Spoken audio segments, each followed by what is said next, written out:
36 यानी last episode की शुरुआत में हम देखते हैं कि जिंगा अपनी फाइनल मैच करने के लिए कॉलेज में जा रही होती है और उसके पास वही बैनर होती है जिस बैनर को जिसने कुछ में फेंक लिया होती है। और आज जिंगा को बहुत ही अच्छी तरह से पता होती है कि आज उसकी जिसके साथ पूरी तरह से रिश्ता टूट जाएगा, क्योंकि उन दोनों ने डिसाइड किया होती है कि वो अपना रिश्ता पिंग पोंग से ही खत्म करेगी, क्योंकि उन दोनों का रिश्ता पिंग पोंग से ही शुरू हुआ होती है ना, इसीलिए। और दूसरी तरह अंकल लिया अपने ऑफिस में होती है तो उनके पास उनकी एक कॉलीग आती है और उन्हें एक लिस्ट देकर बताते हैं कि टेंगवान में केमिस्ट्री बैकग्राउंड से जुड़ा हुआ सारे मेंबर की लिस्ट है। और अंकल ली जैसे ही उस लिस्ट में मैनेजर डू को देखती है उसे बताने लगती है कि जिंगन के केस में उसी का नाम आया था और मैं उस आदमी से मिलना चाहती हूँ। और इस बात पर भी उसकी कलीग एग्री हो जाती है। और दूसरी तरह जीसीएस की जा रही होती है तो मैनेजर डू से टकरा जाती है और वो मैनेजर डू को बता देती है कि मेरे पापा को किसने ड्रग्स दिया था वो पता चल गया है, वो और कोई नहीं हीरोन है। और मैनेजर डू बताने लगती है कि मुझे कुछ काम है इसलिए मुझे यहाँ से जाना होगा। तो जीसी उसे बताने लगती है कि ठीक है, मैं इसके बारे में आपको पूरी तरह से बाद में बता दूंगा। बिल्कुल यहाँ से चल जाती है। और दूसरी तरह अंकल मैनेजर डू से मिलने के लिए उसके घर में जाती है, लेकिन मैनेजर डू को भी दरवाजा नहीं खुलता। तो उसकी एक कलीग बताने लगती है कि मैंने स्कूल में कल किया था, लेकिन उन्होंने मुझे बताया कि मैनेजर डू काफी टाइम से स्कूल से निकल गए हैं, शायद वो अपनी फैंसी से मिलने के लिए गए होंगे। तो अंकल उसे बताने लगती है कि ठीक है, तुम दोनों यहीं पर हो, मैं हॉस्पिटल जाती हूँ उसे चेक करने के लिए। बिल्कुल चेक करने के लिए हॉस्पिटल में चली जाती है। और दूसरी तरह जीसी से पिंग पोंग क्लब में जाती है, वो देखती है कि वहाँ पर तो फाइनल के लिए सारी मेंबर तैयारी कर रही होती है। तो भी उसके पास आगे आती है और उसे पूछने लगती है कि क्या तुम फाइनल जीतने के लिए रेडी हो। तो जीसी से बताने लगती है कि अब तक तो मैच शुरू नहीं हुआ है, मैं तुम्हें इतना बता सकती हूँ कि मैं अपना पूरी बेच दूंगा। और संगे देखती है कि जीसी किसी बात को लेकर परेशान है, तो उससे पूछती है कि क्या तुम किसी बात को लेकर परेशान हो, अगर ऐसी बात है तो तुम्हें पहले अपना परेशानी दूर करना चाहिए ताकि तुम पूरी खुलकर मैच को खेल सको। और इस बात पर तो जीसी को सोचने लगती है। और दूसरी तरह मैनेजर डू ईरन की घर के बाहर खड़ा हुआ होती है, तभी वो अपने हाथों में ग्लव्स पहनती है और वो खिड़की के जरिए ईरन की घर में घुस जाती है। तभी वो दिखती है कि ईरन अपने पौधे को पानी दे रही होती है। तभी ईरन के पास एक वॉइस मैसेज आती है, तो उसे सुनने के लिए वो चली जाती है। और वो मैसेज और कोई नहीं बेबे किया होती है और बेबे जिंगा से बात करने के लिए वो मैसेज किया होती है। और वो जिंगा को बताया होती है कि मुझे पता है कि मेरे ऊपर सच में बहुत ज्यादा गुस्सा हो, क्योंकि मैंने जिसके साथ सच में बहुत ज्यादा गलत किया है, लेकिन मैं तुमसे बात करना चाहती हूँ क्योंकि मुझे पता है कि जिंगवान के पीछे कौन है, उसकी मौत का वजह कौन है। और ये सारी बातें मैनेजर डू भी सुन रही होती है। और ये बात जैसे ही हीरोइन सुनती हो तो हैरान हो जाती है और वो बेबे को कॉल करने लगती है और उसे पूछने लगती है कि अगर तुम मुझे बताना चाहती हो तो तुम मुझे बता सकती हो, मैं जिंगा की मॉम हूँ। तो बेबे तो पहले बताने के लिए मना कर देती है। तो हीरोइन उसे बताने लगती है कि मैं तुम्हें समझ सकती हूँ, अगर तुम मुझे बता नहीं सकते तो तुम पुलिस को बता सकते हो। लेकिन बेबे उन्हें बताया था कि मेरे पास कोई भी सबूत नहीं है और आप तो प्रिंसिपल इनकी बेटी हो, तो आपको ये बुरी सच्चाई जानने का हक है। तो हीरोइन से पूछते कि इसमें मेरे पापा के बारे में भी कुछ है। तो बेबे बता देती कि हाँ। उसे बताने लगते कि ऐसी बात हम फोन पर नहीं कर सकते, इसलिए मैं आपसे मिलने के लिए आ रही हूँ। और इस बात पर हीरोइन एग्री हो जाती है। और ये सारी बातें पीछे खड़ा होकर मैनेजर डू सुन रही होती है और वो एक चाकू निकालती है और हीरोइन को मारने के लिए आगे जाने लगती है। तभी उनकी दरवाजा लॉक होती है, तो मैनेजर डू वापस आकर छुप जाती है और हीरोइन जाकर दरवाजा खोलती है तो वो और कोई नहीं जीसी होती है। और उसके बाद वो दोनों बैठे हुए होते हैं। तो जीसी हीरोइन को बताया था कि आप मेरे पापा से जो भी सारी बात बोले मैं वहीं पर खड़ा होकर सारी बातें सुन लिया है। और उन्हें पूछती कि आपने मेरे पापा से झूठ क्यों बोला है। हीरोइन से बताने लगते है कि मुझे जब पता चला कि उनने मेरे लिए इतना सब किया है, अगर उसे पता चल गया कि मैं मेरी जिंदगी से कुछ नहीं हूँ तो मुझे बहुत ज्यादा बुरे लगेगा, इसलिए मैंने उन्हें झूठ बोल दिया है। तो जीसी ने बोलते कि मैं इसके बारे में आपसे पूछ नहीं रही हूँ, आपने मेरे पापा को बोला कि आपने ड्रग्स देने का प्लान अचानक किया है, लेकिन आपके पास अचानक ड्रग्स कहाँ से आया। तो उस दिन जो भी सारी बात हुई थी हीरोइन जीसी को बताया था कि इस दिन उनका कमर पर अचानक से मोचा आ गया था, इसलिए मैं हिजंग से मिलने के लिए गया था और उसे बोला था कि तुम इस मैच को हार जाओ, लेकिन मेरी बात हिजंग नहीं माना, इसलिए मैंने उसकी पानी में ड्रग्स मिला दिया, क्योंकि अगर इस मैच को यून हार जाता तो हम दोनों का ब्रेकअप होता और मैं ऐसा बिल्कुल भी नहीं चाहती, इसलिए मैंने उनके पानी में ड्रग्स मिला दिया, लेकिन गलती से वो पानी यून पी लिया और ये सारी बातें हो गई। तो जीसी ने पूछते कि आपके पास अचानक से ड्रग्स कहाँ से आया। तो हीरोइन से बताया थे कि 2 दिन पहले मैं ऐसे ही जा रही थी तो मैंने किसी से बात करते हुए सुना कि उसने एक न्यू ड्रग्स बनाया है, अगर वो ड्रग्स किसी ने लगा तो वो अपना दिमागी हालत खो बैठेगा। और तो अभी मुझे वो बात याद आ गई, इसलिए मैं वहाँ से ड्रग्स ले जाकर हिजंग के पानी में मिला दिया, लेकिन गलती से वो पानी यून पी लिया। तो जीसी ने बोलते कि क्या आपको याद है कि ड्रग्स किसने बनाया था। तो हीरोइन से बताया थी कि उसका सरनेम डू है। तो जीसी बताने लगते कि हमारे कॉलेज में मैनेजर डू के अलावा और किसी का भी सरनेम डू नहीं है। और यहाँ पर मैनेजर डू समझ जाती है कि जिसने उसे पहचान लिया है, इसलिए वो एक चाकू उठाती है और जाकर उनकी गले में लगा देती है। और यहाँ पर जीसी ऐसे मैनेजर डू को ऐसे देखती है तो समझ जाती है कि इसके पीछे मैनेजर डू ही है। और मैनेजर डू जीसी को बोलते है कि तुम अपना मोबाइल फेंक दो, नहीं तो मैं हीरोइन को नहीं छोड़ूंगा। और यहाँ पर जीसी ऐसे ही अपना मोबाइल फेंकने वाला होती है तो तभी उसके पास आगे क्या कॉल आती है, लेकिन जीसी उसकी कॉल को काट देती है और अपना मोबाइल को फेंक देती है। और दूसरी तरह अंकल ली के पास ही उनकी कॉल आती है।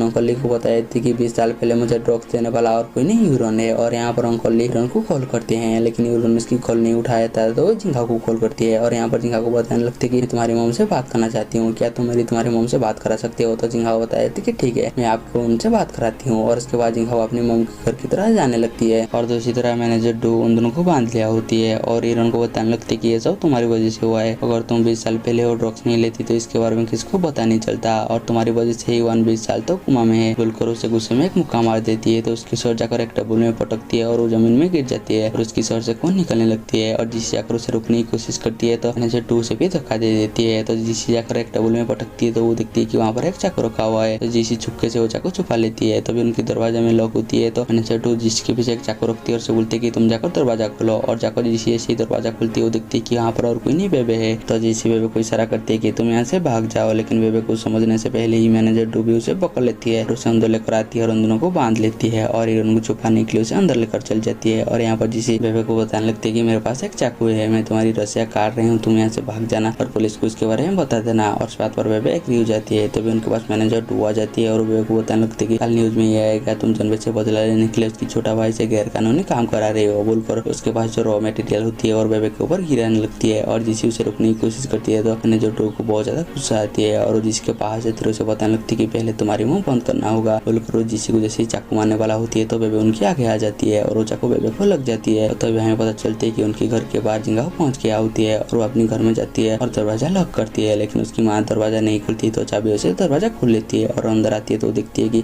बेबे खून से लथपथ होकर पड़ा हुआ होती है और मैनेजर 2 जिसके गले में चाकू लेकर बैठा हुआ होती है। और जैसे ही मैनेजर 2 को ऐसे देखती है तो मैनेजर 2 को रुकने की कोशिश करती है, लेकिन मैनेजर 2 उसकी कोई बात नहीं सुनता और यहाँ पर जिसी जिंगा को सारी सच्चाई बता देती है। हमारी दादाजी को मारने वाला और कोई नहीं हुआ मैनेजर डोंग है और जंगवन की मौत के पीछे और कोई नहीं हुआ मैनेजर डोंग है और मेरे पापा को जो ड्रग्स दिया गया था वो बनाने वाला और कोई नहीं हुआ मैनेजर डोंग है। और यहाँ पर मैनेजर डोंग जिंगा को बोलती है कि तुम घुटने पर बैठो और यहाँ पर जिंगा घुटने पर बैठ भी जाती है और मैनेजर डोंग जिंगा की तरह एक कागज फेंकती है और उससे बोलती है कि तुम यहाँ पर लिखो कि ये सब तुमने किया है। और यहाँ पर जिंगा उनकी बातें मान लेती है और उसके बाद उन दोनों को बांध लेती है और उन्हें बताने लगती है कि अब तुम दोनों को मरना होगा। ये बोलकर तो बहुत ज्यादा हंसने लगती है। और दूसरी तरह कंपटीशन में दिखा जाता है जहाँ पर की वेंग पहला राउंड खेल रही होती है और तो बहुत ज्यादा थक गया होती है, इसलिए वो एक ब्रेक लेती है और जैसे आती है तो नाना उसे बताती है कि तुम्हें मैच को ज्यादा टाइम खेलना होगा क्योंकि इन तीनों में कोई भी यहाँ पर एक भी नहीं है। तभी पीछे से जनवे बुलाती है तो वो जनवे से बात करने के लिए जल जाती है और जनवे उसे बताती है कि ये मैच देखने के लिए तुम्हारे भाई भी आई है। ये देखकर तो वेंग बहुत ज्यादा खुश हो जाती है और वो नाना को बताने लगती है कि तुम चिंता मत करो, ये गेम को मैं बहुत ही लंबे टाइम तक खींच कर ले जाऊंगा बोलकर वो गेम खेलने के लिए जाने लगती है और वो जानबूझकर बहुत ही टाइम वेस्ट करने लगती है। और दूसरी तरफ मैनेजर 2 जिंगा को बताने लगती है कि तुम दोनों को मरना होगा बोलकर वो जिंगाओ के पास जाती है और एक रस्सी में जिंगाओ की गला को दबाने लगती है और इसमें से जिंगाओ तो बेहोश हो जाती है। तो और जैसे ही बेहोश हो जाती है तो जीशु उसे देखकर रोने लगती है और उसे रोते हुए बताया था कि मैं उस दिन तुम्हें जो ब्रेकअप के बारे में बोल रहा था मैं बिल्कुल भी ऐसा नहीं चाहता, मैं गुस्से में था इसलिए सारी बातें बोल रही थी बोलकर तो रोने लगती है। और दूसरी तरह गोइंग भी इस मैच को जीत गया होती है और उसके बाद सेकंड राउंड स्टार्ट होती है, लेकिन उनकी टीम में कोई भी नहीं होता इसलिए उसका ओपोनेंट टीम इस मैच को जीत जाती है। और यहाँ पर चेयरमैन डोंग की टीम की सपोर्ट लेने लगती है, लेकिन वहाँ पर जितनी मेंबर होती है उन्हें साफ साफ मना कर देती है, इसलिए चेयरमैन डोंग को सोचने लगती है और वो जाकर करंट काट लेती है और ये देखकर तो इस मैच को रोक दिया जाती है। और दूसरी तरह अंकल ली और सांगे जिंगाओ के घर के बाहर पहुंच जाती है और वो अंकल ली को बताने लगती है कि यहाँ पर जिंगाओ और जीसी का लास्ट लोकेशन है और दोनों जैसे ही अंदर जाती है तो यहाँ पर मैनेजर 2 भाग जाती है और उसके बाद मैनेजर 2 अपने फैंसी से मिलने के लिए जाती है और जैसे ही दवाई देने वाला होती है तो वहाँ पर अंकल ली पहुंच जाती है और मैनेजर 2 को अरेस्ट कर लेती है। और दूसरी तरह मैनेजर 2 जेल में होती है और वो एक पुलिस वाला को बोलती है कि मैंने जो दवाई बनाई थी क्या वो मेरी फैंसी को दे दिया गया है, तो पुलिस वाला उसे मना कर देती है और सब बताने लगते हैं कि अगर वो दवाई हम तुम्हारी फैंसी को दे देते तो उनका डेथ हो जाता। और इस बात पर तो मैनेजर 2 बहुत ज्यादा खुशी में जाती है। और दूसरी तरह स्टेडियम में भी वापस करंट जाती है और जैसे नेक्स्ट मैच शुरू होने वाला होती है उससे पहले ही वो तीनों पहुंच जाती है। ये देखकर वहाँ पर जितनी भी मेंबर होती है टीम 1 की सारी तो बहुत ज्यादा खुश हो जाती है और यहाँ पर हमें पता चलती है कि जीसी और जिंगाओ दोबारा से कपल बन गए होते हैं और उसके बाद वो इस चैंपियन ट्रॉफी को जीत जाती है। और आखिरी में हमें दिखाई जाता है कि मैनेजर 2 को पूरी तरह से जेल हो गया और इन्होंने भी सारी सच्चाई पुलिस को बता दी और दूसरी तरह वे डिसाइड कर लिया कि वो आज के बाद एक अच्छी इंसान होकर बचेगी। तो हमें पता चलती है कि जीसी भी डिसाइड कर लिया होती है कि वो अपने मॉम को माफ कर देगा और यहीं पर हमारी ड्रामा खत्म हो जाती है।